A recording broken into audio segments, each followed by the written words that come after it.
FPL managers, how is your blank game week 34 going so far? I've got 61 points in the bag with 2 players left to play. I'll say 3 players because my captain plays twice obviously, and then you have 1 more player in Thiago to play. So 61 points, Raya coming through with a clean sheet and a 10-pointer. Gabriel the same. I'm glad I went with the Arsenal defense. So guys, for the rest of this video I will tell you about my game week 35 plan, and of course how I'm gonna deploy my last remaining chip strategy, which is the triple captain. So guys, you want to keep it locked. In the last video I was mentioning players that we should all back for this game week. I hope a lot of you were listening, and I hope a lot of managers went with the players I had in mind, because they've all rewarded me. Gibbs White, Nico Williams, I backed Van der Ven, I backed Kai Havertz this game week, and I have been nicely rewarded. So yeah, that's the team. Jared Bowen did decently. I'm waiting for Thiago and Bruno Fernandes. I have a strong gut feeling that will be another high scoring game like the Liverpool one. Even though the Liverpool game only favored Liverpool players, I think this game would favor both Brentford and Man United players. So fingers crossed how that pans out. So injury to Salah, I'm glad this is only a free hit team. I don't need to think too much about what to do with that guy. And this fella, so I've got a little history with this guy. I've had him earlier in the season when he just joined the Prem, and I was so positive he would do well, and he didn't do well. For 4 or 5 game weeks I owned him and I kicked him out. So a little bit of a regret that I had to own him on a free hit again, because easily I could have snubbed him and backed other players for the blank game week. I mean, I could easily have gone with a player that's playing, like maybe easily gone for maybe a Declan Rice quietly, you know, or probably what other players I had in mind. I had Ismail Assar in mind, even though he didn't do too well. I had Rogers in mind, even though he didn't do too well. So maybe I would have preferred to have those guys in my team, but at least he got the clean sheet points by playing 62 minutes. So well, can do with that. Mo Salah, very unfortunate. He was a lot of people's captain as well, so I can understand how managers are feeling right now. So guys, I lost Dewsbury's Hall's points for some reason this game week.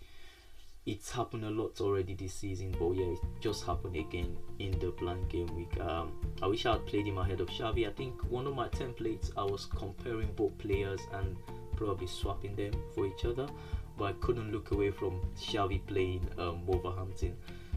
Anyway, Spurs managed to get a win there, so let's hope for the best for them. So the rest of the Premier League, Sunderland's losing 5-0, Fulham squeezing that narrow win against Villa, Liverpool smashing Palace.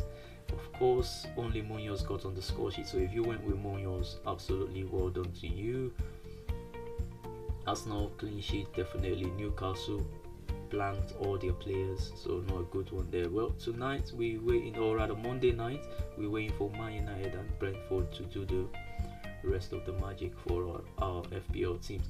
So guys, that's it with my real cap, and I hope Bruno Fernandes does well as my captain as well. So that's it for my recap. 61 points in the blank game week, and now let me show you my game week 35 team. Obviously, there's a place to be, guys. Until this point in the season, the plan has always been to have a wild card from 32, bench boost 33, free hit 34. So the team really needs a little bit of patching right now. So I'll show you what the team looks like. Yes, FPL managers, thank you for keeping it locked to this point in the video, and if you're still watching, kindly give us a like, leave a subscription on the page. It will be really lovely to engage with you as well in the comment section, guys. So yeah, this is my team ahead of game week 35. Managers, I have been talking about planning our team, exactly how I've been playing. Wild card before the 32, on 32, and bench boost on the 33 double, and free hit now. So guys, we have been doing something right on the channel. So if you're watching, kindly you need to really follow what we're doing so that you're not missing out. I've got managers that follow on TikTok. We try to keep up with each other's team and pattern each other well for every game week. Yes, some managers got quite impatient, or they got impatient. Some have played their wildcard way earlier, and it's affected them around this time in the season, which is quite funny to see, because if you do get the information, someone's telling you what could happen, what could go on, and how to avoid it, and you still didn't listen, is I mean, what do you want us to do? So it's different if you didn't get the information, but when you get the information, you should really, you know, think about it. Like, do I really want to move like this? And if you say you're not moving like that, you need to be sure, be backing yourself. I like managers that go with their own gut feeling. So always back yourself. If you think it's gonna be a good week for Brighton, for Gibbs White, for or Chris Wood, for Haaland, back them against the run of the template managers, of FPL managers. Go against everyone. You know, it worked for me last game week. It worked for me with my cheap deployments this time in the season. So I believe we should be able to play with that freedom, without you know, confidence as managers. So guys, with a triple captain left to play, every other chip has been rewarding. I mean, in the last 2-3 game weeks, I leaped over 1.7 million places. Super rewarding in my opinion, because I mean, for a manager that's had a rough season, I haven't owned Semenyo at all or at any point in the season, so it's affected me a lot. So, and I didn't really invest on DEFCON players like defenders or midfielders that got DEFCON. So yeah, that really hits me, guys. So probably my worst FPL season, but I'm glad the last 2 games, 1.7 million places leap, means I still do have a chance to finish inside the top 1 million, maybe 500k or thereabout. I do have that strong feeling. I'm just a little bit pissed. Why did it take this long before it's the you know, the jump starts happening? But like I always say, FPL, once you don't start early, it's really hard to cover the gap and the distance that would open up. So yeah, this is my team. I've already done one transfer. I kicked out the Chelsea assets, Cucurella, out of my team. I brought in Gabriel because Cucurella has been very underwhelming. I mean, his minutes on the pitch didn't even look good, neither did his performance look good either. So yeah, Gabriel's come back in the team. I'm happy to hold on to my Arsenal assets. In the midfield, I've gone with Tavernier, Bruno Fernandes. This fella needs to leave my team, but he's there for now. I'm trying to think, I mean, we've got 5 days until the next deadline, so I'm just trying to think what other player would fill in the boots of Cole Palmer, especially with the fixtures, which we would also look at before I close the live and before I finish recording the video. So I'll also look at fixtures difficulty rating as well. But guys, looking at my team, that will be plus including the bench. You will see I'm very heavily invested in Brighton, Leeds United and Manchester City players, because I've got a strong feeling these are the guys that should finish our season for us.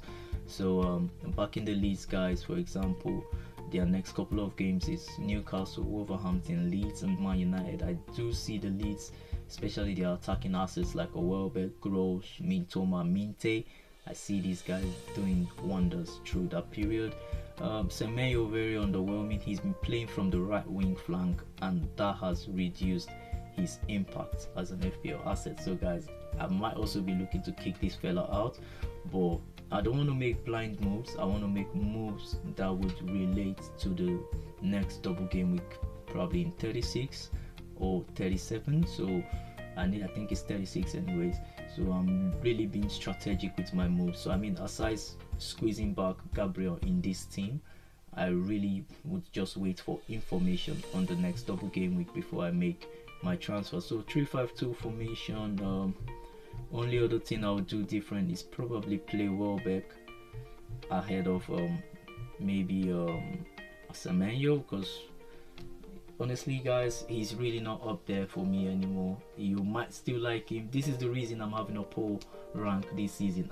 I just don't have faith in Semenyo as a player. I don't know how he's done it this season to get all these goals and stuff he's gotten, but I think if he's not playing as a number 10, which is the role Czech is currently occupying, it becomes really difficult to trust Semenyo. But yeah, that would be me saying what I'm saying though. But I know the last 2 game weeks I've said the same thing, and indeed he's not done anything as well in the last 2 game weeks. So, and pretty much it even started about 4 game weeks earlier. So guys, it's someone that we should really, you know, raise an eyebrow about our decisions to keep him. Alright, so yeah, I could stick with a 3-4-3 formation this game with backing Darlow in goal. Not really positive of a clean sheet from Leeds, but who says they can't do it against Burnley and Spurs? So fingers crossed. Of course, they also got West Ham as the last game in the season, so I'm very positive about their fixture run until the season closes. So guys, that's my team ahead of game week 35. Just early plans, early runs. I hope this is gonna work out. And yeah, for captaincy, do I back Haaland against Everton, or do I back Cavani playing Burnley at home? Cavani is looking like a good one. Bruno Fernandes does look risky, but it's always a decent captaincy choice. But I think it's definitely for me gonna be between Haaland or Cavani at the end of the game week. So guys, until my next video, I won't be stressing my head about who to captain. But for now, exactly how this team is, it could absolutely go on to be the team for the game week. So yeah, a little bit divided between Semenyo and Welbeck who to play, but aside that, yeah, very positive about the rest of the team. And then maybe I might just consider Cole Palmer out at some point, because guys, I've got about 2 transfers. Let's see, it's 1 now because I used 1 to replace Cucurella for Gabriel. Okay, so now this junction, let's look at the fixtures difficulty rating. What teams can you guys hold on to until the season closes? So Arsenal obviously have everything to play for. I think we should still back them either on the double or on the triple Arsenal. So, but I would say not on their defense. You should get at least 1 defender, not a double Arsenal defense, and you should try and invest in their attackers. Yeah, people will be like, who's gonna play? Who's gonna play? Guys, I backed Havertz in the last game week, so imagine what you can do with that. You could absolutely buy Gyökeres now that Havertz is out injured. You could go for an Eze if he's gonna be making it in the team, Madueke. So yeah, eyes open, watch out for what players probably would fill in what spots and have more minutes. I think Arsenal are worth investing on. If you like the next 2 games for Villa, yeah, nice, you could invest on them, but I'm not too positive about the Man City Liverpool game. But who says it won't be high scoring and your Villa assets will do well? You know, it will be high scoring and they could do well. So yeah, you could back them. Brighton, another decent one. Burnley, another decent one. But I wouldn't back Burnley players. Chelsea, I don't know if I want to back them. They haven't convinced me at all season. I would absolutely back the Leeds United player. I would back the Palace attack in those games. I mean, they could do something against each and every one of those teams. Chelsea is really off and on. If you still like to be in that camp, fine. But I wouldn't like to be in the camp of Chelsea or their players. They are not performing at the minute. Sunderland, another team to target. They've got Wolverhampton away this week. It's a good one for them. Could be positive as well. So yeah, guys, I'm gonna call it a day around this point in the video. I hope with this little conversation we know exactly where to channel our energy, what teams to target exactly for the game week. So guys, I'll say decent players to hold, especially the attacking assets, will be Arsenal. You can go for Villa players for 2 game weeks. You can absolutely back the Brighton guys till the season ends, especially the attacking assets.